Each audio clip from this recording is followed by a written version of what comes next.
Chris, I think you better run. Pack a bag and get out of there. They're coming for you. You played Beatles music on a YouTube video. Do you know how serious a copyright breach that is? Change your name. Grow your hair out again. The cops are gonna come raid your apartment any day now. And when they do, you do not want to be there. Run for your life if you can. Hide your head in the sand. Videobloggery.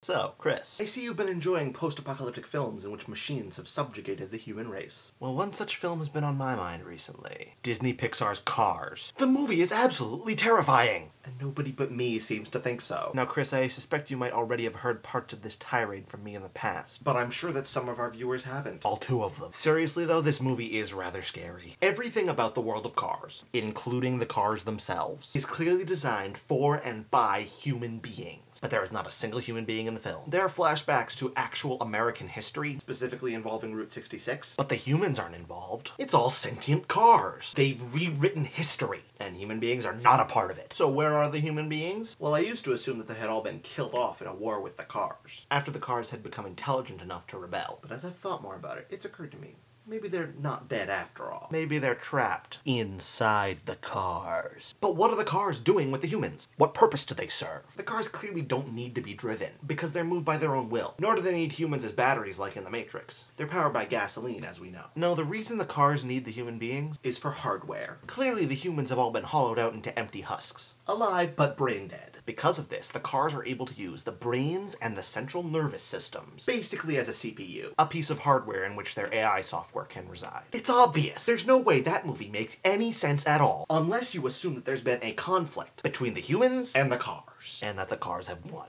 But, of course, for every oppressive robotic regime, there is a John Connor, a Neo, a Sonic the Hedgehog. Of course, there must be some kind of resistance. A small contingent of survivors. Now, Pixar is making a sequel to Cars. I don't know about you, but this is the story I'd want to see. The struggles of a scrappy band of fighters to preserve the survival of the human race and the downfall of the automobile regime. And they could have like this inventor guy with crazy unkempt hair and like goggles or something, and he could come up with this new technology that would allow them to carjack one of the cars, interface with the machine, and take back control, and pilot it without having to reduce themselves to empty husks. So instead of the car AI, it would be a real human being. And then they could masquerade as cars and infiltrate them.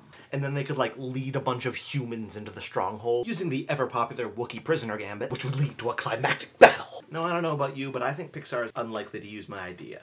And that's a damn shame. Which is why I'd like to have some enterprising fanfiction writer who could take my idea, Cars Apocalypse, and run with it. If anyone would be up for that, leave a comment. Anyhow, punishments. For your first punishment, I'm forfeiting the chess match on your behalf. We all know who would have won anyway. And for your second, bigger punishment. Hold on. For viewers that don't know why Chris needs to be punished twice, all two of them. The first punishment was for missing his video deadline. And the second was for allowing more than 7 days to go by without a video bloggery posted. That's a rule he made up, actually. In fact, he allowed a whole 12 days. Seriously. Which is why he's getting a really tough punishment. Oh, it's brutal. But I am not going to say what that punishment is just yet. I'm just going to tell him part 1. Chris, you must walk into a bookstore, in person, no online bookstores, and purchase a copy of this book. And start reading it. You have until the end of the month and you will not be getting an extension on this, and you will receive further instructions in my next video. Your next video must be posted by 11:59 p.m. on Wednesday. And if it is not, well, let's just say